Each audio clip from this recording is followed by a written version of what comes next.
So, I was like, तो मुझे ये बड़ा खर्च वाला बिल देखकर सच कहूँ तो मायूसी हुई है। ये बजट खसारे को बढ़ाता है, कम नहीं करता, और डॉज टीम के काम को नुकसान पहुंचाता है।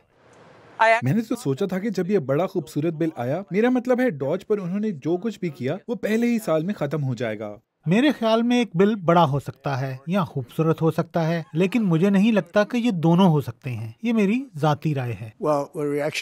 रद्द अमल में बहुत सी चीजें हैं। पहली बात तो ये कि हमें बहुत सारे वोट हासिल करने हैं। हम कटौती नहीं कर सकते। आप जानते हैं हमें बहुत ज्यादा हिमायत की जरूरत है और हमारे पास बहुत ज्यादा हिमायत है भी। हमें इसे हाउस से पास कराना था, लेकिन हमारे पास 65% इजाफा होगा, जैसा कि हमारे मुल्क की तारीख में सबसे बड़ी टैक्स कटौती के बरक्स है। हम इस बिल पर बातचीत कर रहे होंगे और मैं इसके कुछ पहलुओं से खुश नहीं हूँ, लेकिन मैं इसके दूसरे पहलुओं से बहुत ज्यादा खुश हूँ। ऐसा ही होता है। ये बहुत बड़ा है। ये बड़ा खूबसूरत बिल है।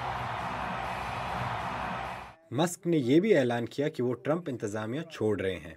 मस्क, जो एक टेक अरबपति हैं, उनको अमरीकी हुकूमती इखराजात कम करने और नौकरियों में कटौती का काम सौंपा गया था। उनका किरदार आर्जी था और उनका जाना गैर मुतवक्के नहीं था, लेकिन ये मस्क की तरफ से ट्रंप के एजेंडा के अहम कानून साजी पर तनकीद के एक दिन बाद हुआ है।